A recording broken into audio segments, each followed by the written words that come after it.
Enquêter sur l'affaire Blanche Condolo aujourd'hui encore, cette histoire reste marquée par le mystère. Pasteur Marcelo, qui a déclaré ta Bible? Pasteur Marcelo, qui a déclaré ton dernier enfant, sorti du ventre de maman Blanche en Belgique? Pasteur Marcelo, qui a déclaré ta Bible? Pasteur Marcelo, qui a déclaré ton dernier enfant, sorti du ventre de maman Blanche en Belgique? Vous avez vraiment pas honte, quoi? L'église, Marcelo, pourquoi autant de magouilles? Pourquoi? Vous croyez que j'allais vraiment partir et vous laisser, quoi? Marcelo, c'est pas encore fini. L'état civil, les juges et les procureurs n'ont pas encore donné leur verdict. Non, pas encore. Donc on est là, on est encore là. Pour ceux qui ne le savent pas, oui, la plainte au pénal a été déposée, oui. On attend que la justice fasse son travail, mais en attendant, je pose la question. Joseph Yoni Joseph, le pasteur représentant de la compassion de l'église, la compassion Belgique. Viens nous dire qui a déclaré ta Bible. Viens dire à l'église de Dieu. Yoni Joseph, Kassoum, c'est à ton tour, tu vas venir parler. Tu vas pas envoyer ta famille, non, non, non, non. Vous allez nous expliquer. Qu'est-ce que vous avez fait? C'est quoi ces manigances-là? Yoni, tu as déclaré l'enfant de ton pasteur. Tu as déclaré l'enfant de ton pasteur. Tu vas venir parler. Tu vas venir. Yoni, toi, tu as déclaré l'enfant de Marcelo. Ah bon, hein? En Belgique. Hein? Les commentaires en disant tout ce qu'ils ont envie de raconter là. Voici, j'ai la Bible en français. J'ai la Bible en anglais. J'ai les deux. Pourquoi? C'est pour vérifier à chaque fois si quelque chose n'est pas cohérent. Maintenant, où est-ce cela est écrit? Où Paul a sacrifié Étienne? Dans quel chapitre? Dans quel verset? Quel évangile l'annonce? Étienne était le premier diacre qui a été livré à la mort par lapidation. Et jamais que Paul l'a livré à la mort. Au contraire, Paul est en train de retenir les habits de ceux qui lapidaient Étienne. Et maintenant, qu'est-ce que votre pasteur Dinguin, votre pasteur Moussa est en train de prêcher? Il prêche son loge. Raison pour laquelle la majorité de l'église de la compassion sont toujours là à le supporter. Parce que vous êtes tous enfermés dans une bouteille. Nous allons continuer. Car si Philippe refuse de servir aux tables, jamais il ne verra la Samarie. Suscite un Paul qui va tuer ton Étienne. Monsieur pasteur Guéguin, Moussa était en train de préparer les fidèles de son église au décès de Maman Blanche. C'est ce que vous ne comprenez pas. Il ne savait pas, votre pasteur Guéguin ne savait pas que ce qu'il était en train de mettre en place allait tourner au vinaigre jusque-là. Tout ce qu'il disait, c'est préparer les fidèles de son église au décès de la pauvre dame. C'était ça.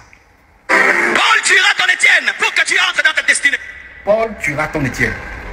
Qui est Étienne? Et d'ailleurs, la majorité parmi vous ont posé cette question. Heureusement, il y a d'autres personnes qui ont connu qui était Étienne et qui était Paul. Paul va tuer ton Étienne. Cela n'existe pas dans la Bible. Donc je vais tuer ma femme. C'est ce qu'il est en train de dire. Qu'il va jack sa femme. C'est ce qu'il est en train de dire. Il était en train de préparer les fidèles de son ministère. Ton Étienne, c'est quelqu'un que tu aimes. Ton Étienne, ça peut être le confort. Ton Étienne, ça peut être ta réputation. Qu'est-ce que le confort vient voir dans ce genre de propos? Qu'est-ce que ton patron a à voir dans ces propos? Vous ne comprenez pas le message. Pourtant, le message, il est clair. Il était en train de préparer les fidèles de son église. Ton Étienne, ça peut être quelque chose de valeur qu'on t'arrachera pour que tu te détaches. Quelque chose de valeur pour que tu te détaches. Vous ne comprenez pas toujours, hein? Vous ne comprenez pas toujours qu'il est en train de dire, je vais arracher ma moitié, celle qui est toujours ici, devant vous, avec moi. Je vais vous l'arracher. C'est son loge. C'est son loge. Et je peux vous garantir que tout ce que ce pasteur Guinguin était en train de dire, ce n'était pas lui, hein? Ah non. Je vais vous le démontrer plus tard. Bientôt ton Étienne mourra. Bientôt, Paul viendra. Il te tuera ton Étienne. Car ta destinée est plus grande qu'avoir Étienne. Le salut des extrémités de la terre sont plus importantes que la vie d'Étienne. Et Dieu sacrifiera Étienne afin que les extrémités de la terre soient sauvées. Étienne, ça peut être un homme que tu aimes, une femme que tu aimes. Étienne, ça peut être ton patron, ça peut être ton entreprise. Étienne, ça peut être quelque chose, mais qui est une zone de confort. C'est seulement en allant vers la Samarie que tu atteindras. Je vous ai toujours dit que les faux hommes de Dieu aiment toujours mentir avec Dieu. Vous savez pourquoi? J'ai déjà dit ça dans plusieurs de mes vidéos. Parce qu'ils savent bien comment Dieu agit. Ils savent bien que Dieu n'agit pas comme nous. Dieu n'est pas comme moi. Dieu n'est pas comme les autres. Dieu, lui, il prend tout son temps. Il prend tout son temps. Les pasteurs connaissent bien comment Dieu agit. Raison pour laquelle ils sont paisibles, pernards dans leur bêtise, dans leur loge. Ce pasteur guinguin vampire ne prêche rien de bon. Sinon, comment peut-on dire que Paul va sacrifier Étienne, alors que cela n'existe même pas dans la parole de Dieu? Étienne était lapidé pour une bonne nouvelle, pour la lumière du Christ. Et qu'est-ce que cela a à voir avec ce qu'il est en train de raconter? Alors que Paul n'a jamais livré Étienne. Si vous lisez la Bible, vous comprendrez à chaque moment, lorsque vos faux hommes de Dieu vous ramènent dans l'obscurité. C'est ça votre problème. Vous n'aimez pas lire la Bible. Alors que celui qui lit la Bible ne peut jamais se tromper. Heureusement que tout le monde n'est pas mouton. Heureusement qu'il y a des gens qui ont été déjà affranchis et que la lumière marche avec. Raison pour laquelle votre pasteur Guinguin est dans de confusion totale. Depuis que cette pauvre dame est partie, votre pasteur Guinguin est dans de confusion totale. Un pasteur, un homme de Dieu soi-disant, mais qui fait des choses horribles. Et quand on le dit, les gens nous disent parfois, vous n'êtes pas fatigué. Et pour vos informations, je ne serai jamais fatigué s'il faut que j'éclaircisse la parole de Dieu. Quand il s'agit de la parole de Dieu, nous devons agir selon la parole de Dieu. Beaucoup de gens viennent et disent, laissez Dieu juger. Et je vous répète encore, c'est parce que vous ne lisez pas vos Bibles. Dieu nous a donné l'autorité de juger. Seul lui qui est le dernier juge. Mais il nous a donné l'autorité de juger. Allez lire la Bible. Ce n'est pas moi qui va vous dire quelque chose. Allez faire vos recherches. Comme vous êtes des moutons qui n'ont pas envie d'être affranchis, raison pour laquelle vous engobez tout. Vous dites Amen à tout, Alléluia à tout. Un pasteur qui vous prêche une fausse parole, il vous dit encore Amen et vous acclamez. Maudit soit celui qui se confie en l'homme. Maudit soit celui qui se confie en l'homme. Que Dieu ait pitié de vos âmes. Actualité sur l'affaire Blanche Condelo. Aujourd'hui encore, cette histoire reste marquée par le mystère. Est-ce vraiment un crime prémédité ou une disparition naturelle? Mesdames et messieurs, la famille est noyée dans le pétrin. Nous ne sommes pas là pour africaniser l'affaire. Par là, je veux dire juste parler pour parler dans le tas, pour faire des vues. La famille est en train de rassembler les prisonniers. La famille est en train de rassembler tous les éléments qui contredisent ce qu'a fait Marcelo. Avons-nous eu affaire à un crime prémédité? Là, les enquêtes vont nous le juger. L'histoire est avancée au niveau des enquêtes. Était-ce vraiment une disparition tragique ou bien un crime prémédité? Pourtant, dans cette affaire, nous avons affaire à une femme paisible, sans histoire. Le monde religieux, autrefois perçu comme un sanctuaire de paix et de vérité, est devenu aujourd'hui le théâtre de controverses qui secouent les consciences. Là où jadis l'on venait chercher refuge, aujourd'hui beaucoup se demandent s'ils ne tombent pas dans les griffes d'hommes plus avides que spirituels. La polémique enfle partout. Les pasteurs, censés être des bergers pour guider les fidèles, sont accusés de dérives qui choquent, qui attristent, qui révoltent. On raconte qu'autrefois, le pasteur était ce guide discret, humble, toujours disponible pour prier avec les familles, visiter les malades, tendre une main aux pauvres.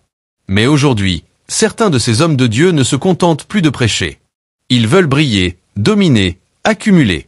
Les fidèles, surtout les femmes, attirés par les promesses de miracles et de guérison, se précipitent dans leurs églises. Ces foules espèrent une délivrance, mais souvent, elles ne savent pas qu'elles entrent dans un engrenage où la foi se mélange avec la manipulation. Le pasteur moderne, celui qui fait la une des journaux, n'est pas simplement un homme de prière. Il est devenu une figure de spectacle. Il monte sur scène comme une star, entouré de chants, de danses, de caméras. On l'applaudit plus qu'on ne médite les Écritures. On crie son nom plus qu'on ne prononce celui de Dieu. Dans ces atmosphères électriques, où l'émotion prend le pas sur la raison, il devient facile de croire que cet homme tient les clés du ciel et de la terre. Mais derrière cette façade brillante, se cachent des histoires troublantes. Certains affirment que pour maintenir ce pouvoir spirituel qui attire les foules, ces pasteurs doivent faire des sacrifices. Et quand on parle de sacrifices, ce n'est pas toujours symbolique. Des rumeurs, des témoignages, parfois des faits confirmés, parlent de pactes sombres. Le diable, disent certains, ne donne jamais rien gratuitement. Il réclame en retour. Et parfois, ce qu'il demande est inimaginable, la femme du pasteur. On chuchote que dans certaines églises, Des épouses ont été offertes en silence, d'autres enterrées vivantes, comme dans des rituels macabres cachés derrière le rideau des prières. Ces récits paraissent irréels, mais ils circulent, ils marquent les esprits, et beaucoup commencent à regarder les églises avec méfiance. Le cas le plus marquant, celui qui enflamme les débats, c'est celui du pasteur Marcelo Tunasi. Sa femme, appelée Maman Blanche par les fidèles, est morte dans des circonstances étranges. Une disparition soudaine, un enterrement rapide, loin du regard de la belle famille. Pour beaucoup, cela ne ressemble pas à une mort naturelle, mais à un sacrifice. Ce drame a fait l'effet d'une bombe au Congo et bien au-delà. Les gens se sont réveillés, se sont mis à questionner ce qu'ils voyaient depuis longtemps sans oser en parler. Comment se fait-il qu'un homme de Dieu, censé prêcher l'amour et la fidélité, perde sa femme dans un silence lourd, entouré de mystères? Pourquoi cette précipitation à cacher le corps, à éviter les questions? Les langues se délient, et l'affaire Tunasi devient un miroir qui reflète toutes les suspicions accumulées contre les pasteurs modernes. Dans les rues de Kinshasa, Brazzaville, et même jusque dans les diasporas, les discussions fusent. Les gens racontent que Marcelo n'est pas le seul. D'autres pasteurs ont connu des drames similaires, des femmes malades sans explication, des accidents suspects, des disparitions soudaines. Toujours, l'histoire est la même. L'épouse meurt, et quelques mois plus tard, le pasteur revient plus fort, plus riche, avec une église encore plus remplie. Les fidèles eux-mêmes sont divisés. Certains continuent à défendre leur pasteur avec ferveur, disant que ces accusations viennent du diable pour détruire l'œuvre de Dieu. D'autres, au contraire, ouvrent enfin les yeux et osent dénoncer ce qu'ils considèrent comme des mensonges entretenus depuis trop longtemps. Dans ce tumulte, une question revient sans cesse. Où est la limite entre le spirituel et le charlatanisme? Jusqu'où un pasteur est-il prêt à aller pour garder son pouvoir? Les réponses varient, mais une certitude demeure. Les fidèles sont au cœur de cette bataille. Car ce sont eux qui donnent, qui remplissent les poches de ces hommes. Ce sont eux qui croient, qui espèrent, qui souffrent aussi. On voit des femmes vendre leurs bijoux, des hommes vider leurs économies, des familles s'endetter pour donner à l'Église, persuadés que cela leur ouvrira les portes du ciel. Et pendant ce temps, les pasteurs roulent dans des voitures de luxe, construisent des villas, voyagent en jet privé. Le contraste est choquant, presque indécent. Ce qui choque encore plus, c'est cette nouvelle tendance où les pasteurs s'érigent en figure incontournable de la société. Ils ne se contentent plus de prêcher, ils veulent influencer la politique, les affaires, la culture. Ils deviennent des célébrités que l'on consulte comme des oracles, que l'on applaudit comme des artistes. Mais au milieu de cette gloire humaine, un doute persiste. Et si toute cette puissance ne venait pas de Dieu? Et si derrière chaque miracle se cachait un pacte? Et si les femmes sacrifiées, les drames familiaux, étaient le prix de cette réussite? L'affaire Tunasi a ouvert les yeux d'un peuple qui, jusque-là, acceptait trop facilement les discours de ses pasteurs. Aujourd'hui, les gens se posent des questions, et cette remise en cause pourrait marquer un tournant. Les églises ne sont plus vues seulement comme des refuges, mais parfois comme des lieux de manipulation. La polémique est telle que même ceux qui n'allaient pas à l'église se sentent concernés. Les médias en parlent, les réseaux sociaux s'enflamment, des vidéos circulent, des témoignages explosent. La vérité se cache encore, mais une chose est sûre, rien ne sera plus comme avant. Dans cette atmosphère lourde, chaque détail devient une pièce d'un puzzle sombre. Certains fidèles racontent avoir vu des comportements étranges, des signes qui, à l'époque, leur semblaient anodins. Des réunions nocturnes, des prières qui ressemblent plus à des incantations, des cris étouffés derrière les murs des églises. Maintenant que la lumière est braquée sur ces pasteurs, tout cela prend une autre dimension. Il y a cette femme à Kinshasa qui témoigne, la voix tremblante. Elle raconte que quelques jours avant la mort de Maman Blanche, l'épouse de Marcelo, elle avait remarqué des regards fuyants, des paroles coupées nettes, comme si un secret trop lourd pesait sur la maison pastorale. Elle dit avoir senti que quelque chose n'allait pas, mais qui aurait osé parler? Dans une église où le pasteur est vu comme un prophète, où contester revient presque à blasphémer, les langues restaient liées. Et puis la mort est arrivée, brutale, silencieuse, presque administrative. Pas de veillée prolongée, pas de cérémonie où la famille entière pouvait se recueillir. Tout a été vite, trop vite. Cette précipitation a nourri les doutes. Aujourd'hui, c'est ce qui alimente la colère. Pourquoi tant de précipitation? Pourquoi ce refus de laisser les proches voir le corps une dernière fois? Ces interrogations, au fond, ne concernent pas seulement Marcelo Tunasi. Elles pointent du doigt un système, une manière de fonctionner.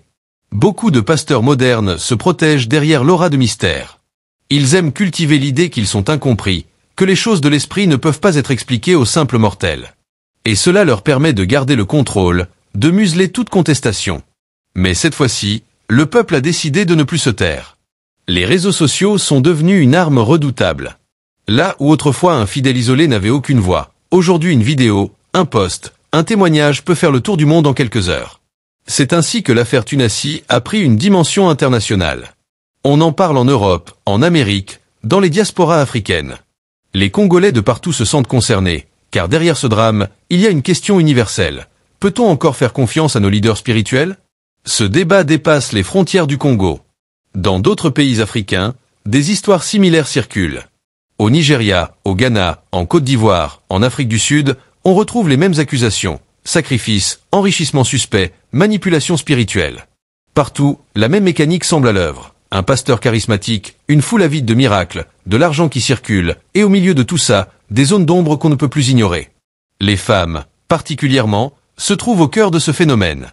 Elles sont les premières à accourir dans ces églises, à se confier, à chercher une solution à leurs souffrances. Certaines ne peuvent pas avoir d'enfants, d'autres sont malades, d'autres encore cherchent un mari. Ces failles, ces douleurs deviennent des portes ouvertes pour les pasteurs qui promettent une guérison, une délivrance, un avenir meilleur.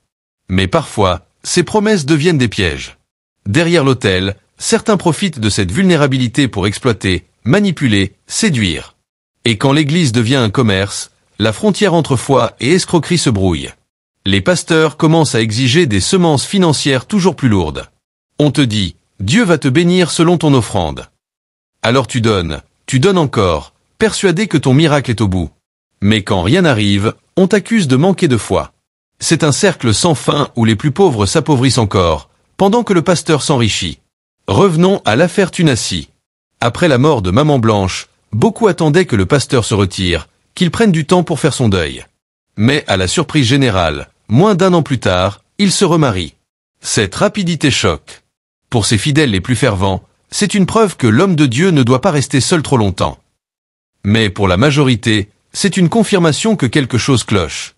Comment un homme qui disait aimer sa femme peut-il la remplacer aussi vite? Les critiques fusent. Certains disent que ce nouveau mariage n'est pas de l'amour, mais un rituel. Comme si, après avoir donné sa première femme, il fallait sceller le pacte avec une nouvelle. Ce genre de rumeurs alimente la colère populaire et fragilise l'image des pasteurs. On ne parle plus de prière, mais de sorcellerie, de pactes sataniques, de sacrifices humains.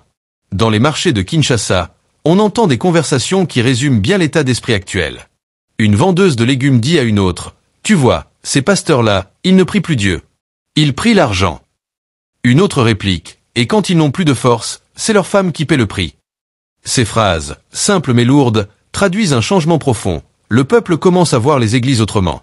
Pourtant, malgré la polémique, des milliers de fidèles continuent d'affluer. Car la foi, même malmenée, reste une force puissante. Beaucoup espèrent toujours, croient toujours, se disent que ceux-là sont peut-être mauvais, mais il y a encore des vrais hommes de Dieu. C'est cette dualité qui rend la situation complexe. D'un côté la dénonciation grandit, de l'autre la soif spirituelle ne faiblit pas. Les experts sociologues qui analysent le phénomène parlent d'une crise de confiance religieuse. Pour eux, les scandales actuels ne vont pas détruire la religion, mais ils vont transformer radicalement la manière dont les fidèles perçoivent leur leader. On se dirige peut-être vers une époque où les pasteurs devront rendre des comptes, où les fidèles demanderont des explications. Mais pour y arriver, il faudra encore du temps, du courage, et surtout briser les chaînes de la peur. Car la peur, justement, est l'arme la plus puissante de ces pasteurs.